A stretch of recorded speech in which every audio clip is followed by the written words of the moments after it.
Hi guys, I'm Shmee. Hello to you. Welcome back to the channel where you join me beside the Nürburgring with race cars blasting around. But today we're going to go for a test drive in the Alfa Romeo Stelvio Quadrifoglio. So when I drove the Giulia, the rebirth of Alfa, I was very impressed by the car. This though is what they call the world's fastest SUV. And what I'm interested in is whether this is the Ferrari SUV they would love to build but can't.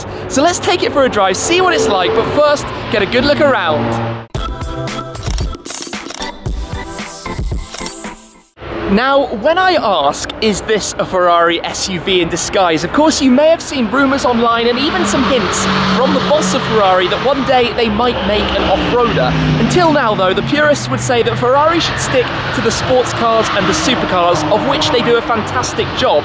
You might also know that until recently, Ferrari was part of FCA, as are Alfa Romeo, the Fiat Chrysler Automobiles group. So Alfa Romeo have actually borrowed ex-engineers from Ferrari to help them develop the Giulia and now the Stelvio. That means you experience quite a few characteristics that are more familiar in a Ferrari when you're driving in this car. So they call it the world's fastest SUV because right here at the Nürburgring Nordschleife, just behind those trees, they set a lap time with this car of 7 minutes 51.7 seconds, making it the fastest SUV to lap around this circuit. That is quick. It was not all that long ago that a sports car could only achieve the same sort of time. Even the very fastest supercars are only knocking about 10 to 15% off that right now. So let's start with a walk around and talk about the car that we're looking at and what exactly has gone into creating it. In terms of the size, the Stelvio is similar to cars like the Porsche Macan,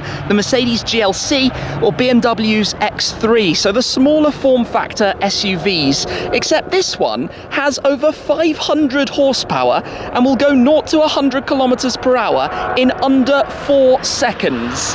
That is astonishingly quick for a small form factor SUV, and that's thanks in part to the 2.9 litre bi-turbo V6. We'll have a look at that when we can open up the bonnet and run over some of the facts and figures and performance numbers. Also to the new four-wheel drive system, which is predominantly rear biased, only sending power up to 50% to the front if required if it detects slippage. So I'll experience what that's like to drive.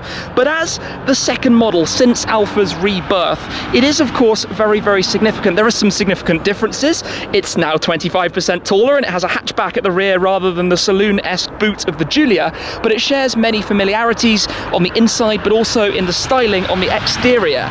So as we walk around it, just starting off around the front, very, very traditional Alfa Romeo. The shape of the grille in the middle, the trilobe, I think they call it in Italian, grille you have there, distinctly surrounded by that chrome V underneath the bottom, the Alfa badge, and wearing a number plate off to the side. Here it's a press vehicle in Germany, FCA, picked up and driven. We've driven it maybe a couple of 100 kilometers already on the autobahns to experience what it's like. It has very, very sharp design to the headlights. You see the way the eyebrow almost runs right to the width of the car. Very sporty presence. You come down to the bottom, the sharp edges, the sharp shapes just enhance that sportiness, and believe me, that characteristic is going to continue through to the driving experience when we're out on the road as well. For example, the large wheels it's wearing, distinct design. This particular colour, blue Misano, is lovely in this light that we have right now. Around the back, those similar lines continue. The sharpness, the high rear edge, the haunches you have over the rear axle, just giving it a little bit more stance down towards the front and presence. Then you come down towards the back, you've got a diffuser here, you've got a quad exhaust system, and the noise of this is quite an interesting topic because it makes a lot of it, and you will just wait for it when we're driving later on. Also the wider wheel arches, the aggression of these shapes too, so you can see what this is about. They also offer it with normal petrol and diesel engines, but today I wanted to drive the Quadrifoglio, the four-leaf clover, something that's existed since 1923 for Alfa Romeo to signify their more sporty vehicles, exactly what this is. You've also got around the bonnet that I didn't mention, louvres, the vents that you have right there. So let's jump in, take a look at the interior. The theme continues in here. So the use of materials, for example, as we take a look around, the seats have leather mixed with Alcantara, a lightweight material. Even the side bolsters that you can see, clearly designed with sporty intent.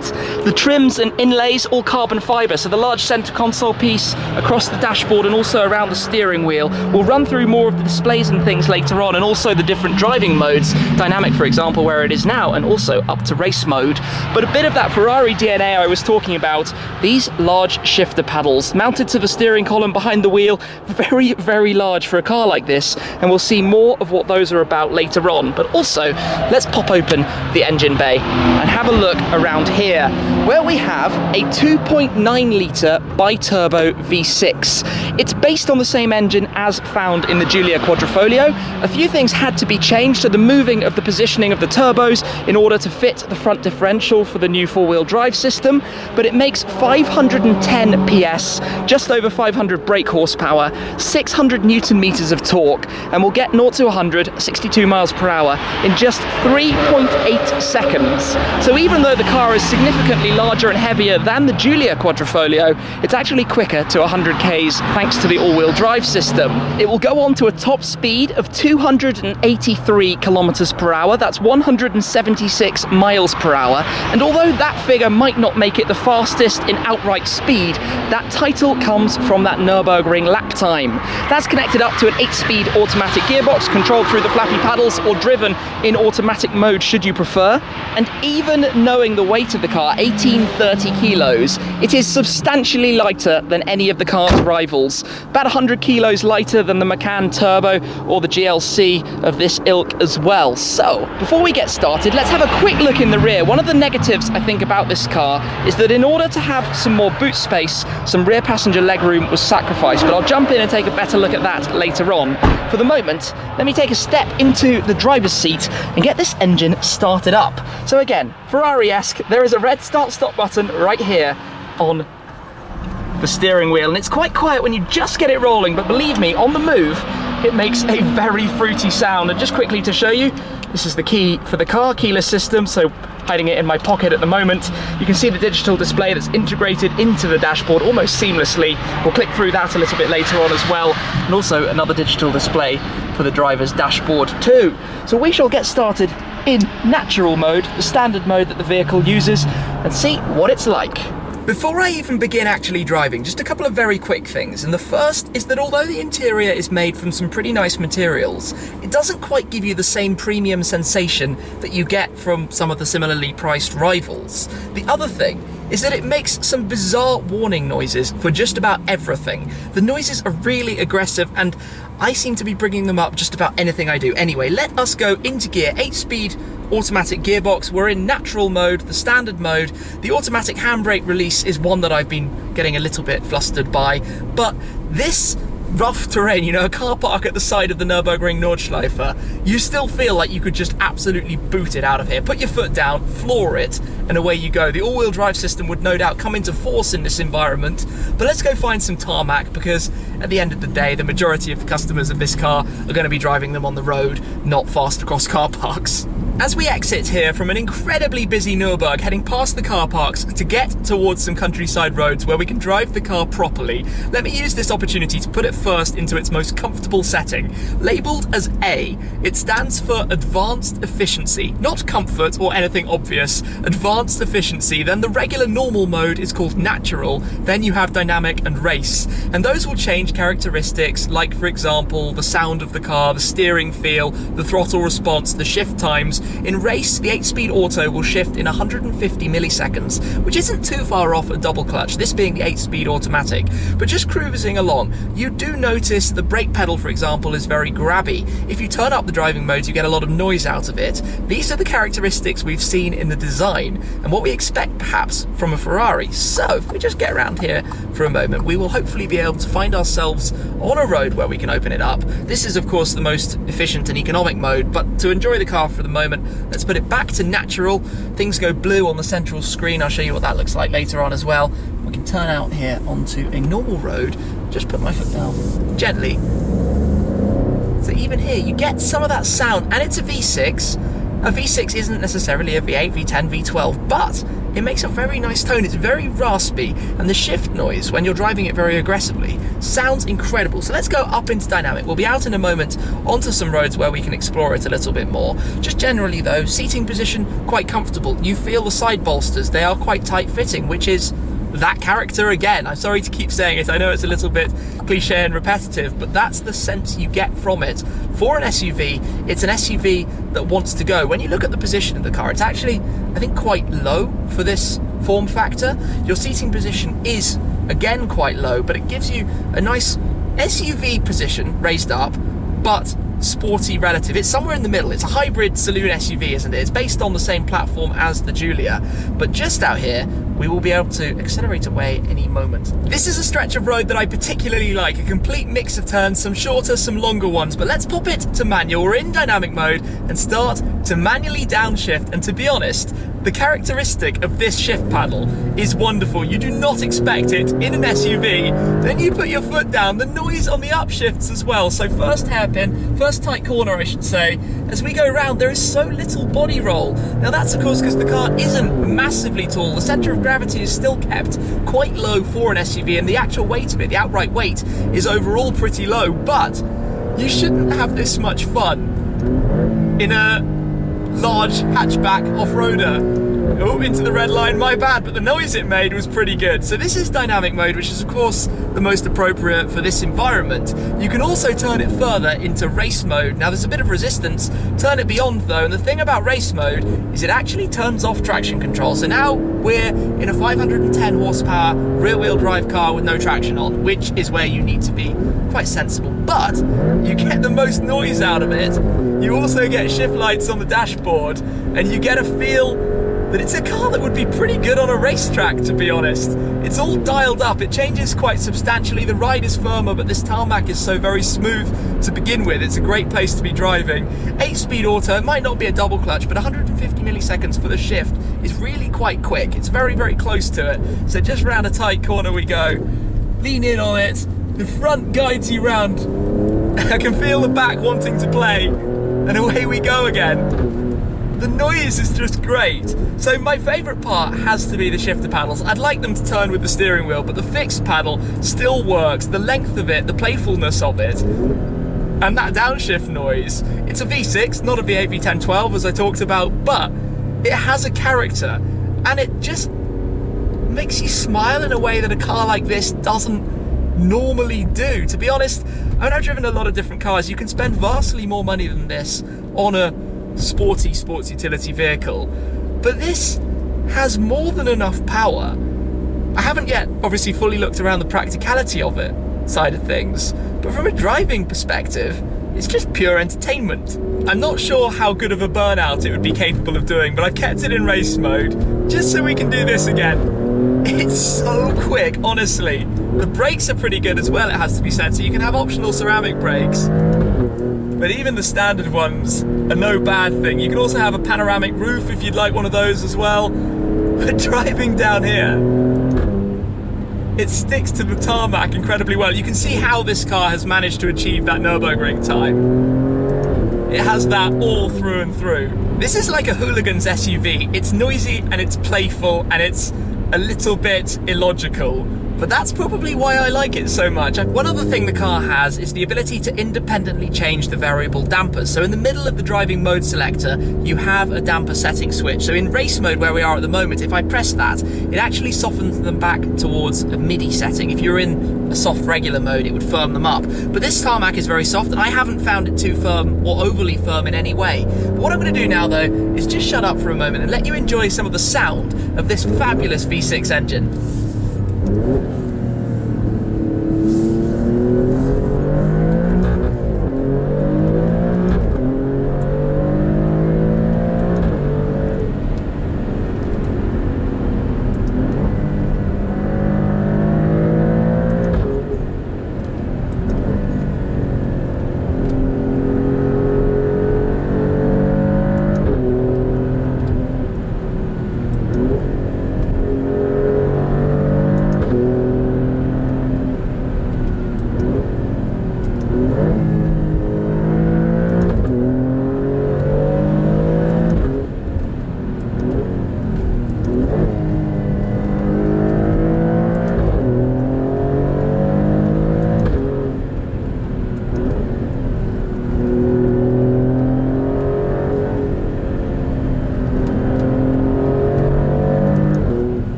honestly, I cannot get my head around quite how dynamic this car is. It really is this hybrid crossover segment that feels like an exciting sporty car, but it's quite practical as well, I'm led to believe. But in a second, we will pull over and have a proper look and further explore around the car, because there are definitely one or two things I don't like too much from a driving perspective while I'm thinking about it. The fuel usage. So let me put this car back into natural mode. It drinks petrol like nobody's business. It is getting through tanks remarkably quickly, it has to be said. I also find it a little bit fiddly and fussy in some ways, but that's the Italian passion, isn't it? That's an Italian car for you. That's what they're known for, and I think that's historical Alfa Romeo tradition and passion brought back into a new form factor of car for them. It is interior time, so let's take a complete proper look through this, and I'm actually going to start off with one quite small detail that I think is very smart, which is the Quadrifoglio, the 4-leaf clover there on the speedometer. So it does go up to 283 kilometers per hour. That is very, very quick indeed. But to go around the interior from left side to right, the carbon trim is quite nice here around the door handle, lock-unlock buttons, Harman Kardon speakers, your memory seats, 3 memories that you have here, the window controls, the mirror control in front of that, a button to open the boot as well. If I just pull open the door handle, nice chrome finish on that, just to show you the seat controls down here. Not the biggest movement in the world, a couple of different buttons for things, the lumbar support, the forwards back movement. I find this button for the backrest quite awkward to find. You don't have the most control in the world. You do have some good storage buckets down here for stuff, down at the bottom, nicely shaped and equipped. Then coming up, you've got your light controls. The auto start stop of the engine is down there, your parking beepers button as well, fog lights. Then we move over towards the steering wheel, lights on the left, wipers on the right, behind the shift pedals. So if you have small hands, those stalks are quite hard to reach. They are a very long way away. You do have to kind of move around to get them, but that is the downside of having those lovely shift paddles, the aluminium shift paddles on the back of the steering wheel. Then we have our hill descent control, SUV after all, your cruise control, the distance, I think, from the vehicle in front, resuming, turning it on and off, the stop-start button that sits right under there, underneath the horn, and your media controls over towards the right-hand side.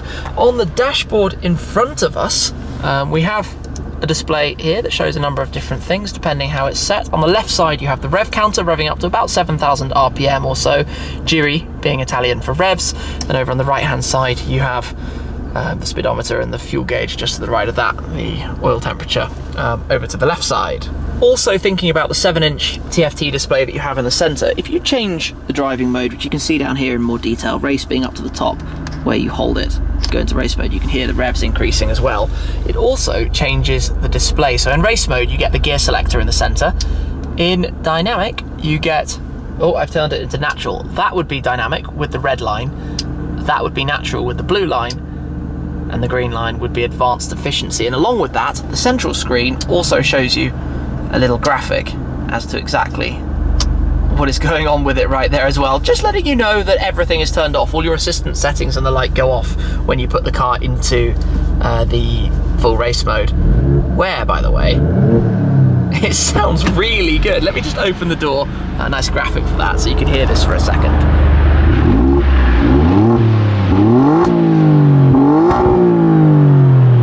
That's not bad at all. I like that sound.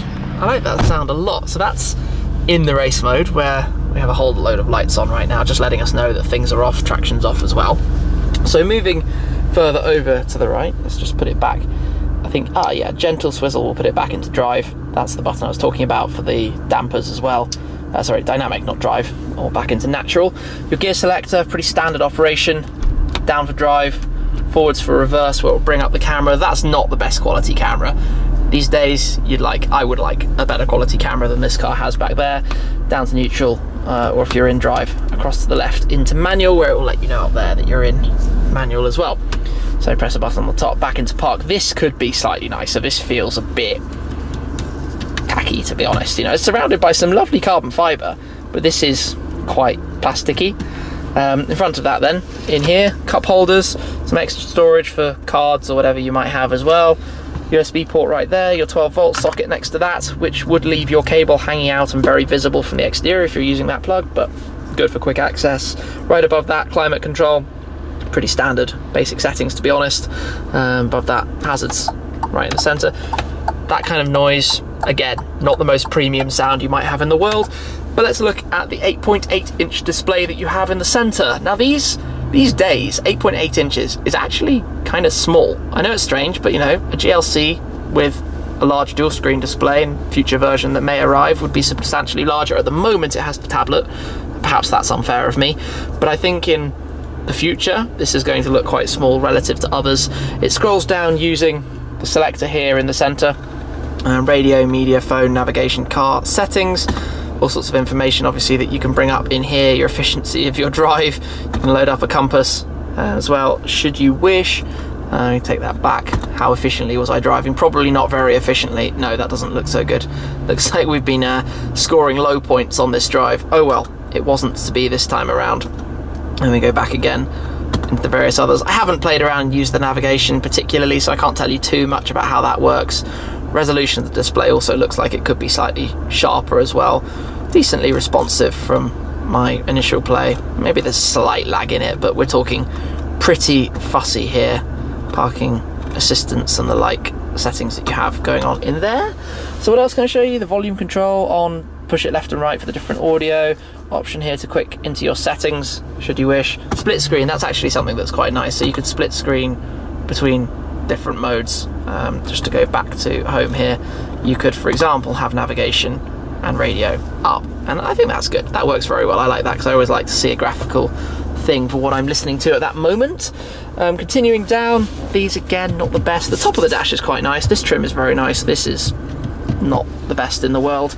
The seats though, really good, it has to be said. The Alfa crest up there at the top of the headrest. Stitching is nice, the Alcantara is nice. You've also got this extended panel that you can push out and pull back in the center. The armrest, no sort of clip to it.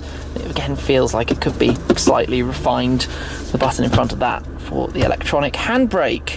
So that's more or less everything that we've got going on up front to talk about, or maybe just quickly up top where you've got your lights and a few toggles and buttons and the like. The sun visors, noticed earlier, that is a gaping hole around there, which means actually the sun could peek right through it, which is kind of annoying. Anyway, we'll close that up. Rear view mirror, a lot of them are going borderless these days, but this is all, I guess, what I was kind of hinting at when I said that it's not necessarily the most premium interior of a car. There are bits about it I like, but bits about it that I think aren't 100% planned out. So let's just jump back here now. The front seat is in the seating position that I've been driving it in, driving the car with it in, so I can step in and show you what I mean by, for an SUV, that's not a whole lot of legroom. I'm not that tall, but somebody with slightly longer legs than me is going to have to ask the driver to shuffle forward, which is quite a surprise, to be honest. Yeah, the air vents are nice in the centre though. I like the way they move around and do their thing. And then just to turn around and give you a quick view, you've got a pouch on the back of the seat. The armrest that opens up with your cup holders. And no doubt you can fold the seats down and get a through load system going on as well here. But let's just close that back and step towards the boot. This is actually quite an awkward exit as well with the rear wheels here. So it's an SUV, but it's not the most practical when it comes to the rear, it has to be said. So the boot, if I just grab out the key, Q4 by the way is their terminology for the four-wheel drive system. A double press will open up, in theory, the boot. Lights have let us know that it's doing its thing. Well, you have some storage buckets conveniently at the side. You have the tracks here where you can mount different storage systems onto, and the luggage cover as well, and the buttons back here to quick fold your seats down. Just give it a push. The headrest would need folding to put it completely flat, but fairly easy system, it has to be said. Low flat boot floor, easy for loading in over without damaging the rear of the car. And then yeah, that's more or less most of what there is to this as that closes back down. So what do I think about the Alfa Romeo Stelvio Quadrifoglio? Is it a Ferrari in disguise? Well, the first thing I can tell you is that it bodes very well if Ferrari do ever make an SUV. You can clearly, distinctly get that characteristic out of it. It is obvious, even if you didn't know, that ex-Ferrari engineers were involved in this car, you would know. I think you get what I mean. It's that sensation of excitement and willingness to pounce. The car just wants to get up, go, be driven in a sporty way. And from that side of things, I really enjoy driving. It's hilarious fun. It is a very entertaining car to be behind the wheel of. There are lots of small things, foibles, quirks about it that obviously draw it back slightly. The interior being one of them, the back being one of them as well, the lack of space for the rear passengers. If you're going to get an SUV, surely it's for practical purposes. And if you lose a bit of that, well, what's the point? Why didn't you buy a Giulia? The Giulia Quadrifoglio is such a great car. It was a brilliant starting base. This is a really enjoyable thing to drive, but I hope that's been a bit of insight as to this whole story. And let's see what the future does hold for Ferrari. Anyway, for now, thank you very much to Alfa Romeo for offering me the opportunity to take the car out for a drive. I hope you've enjoyed this very detailed look at it. But I'm going to wrap this one up for there, and I will catch up with you guys again very, very soon. Cheers!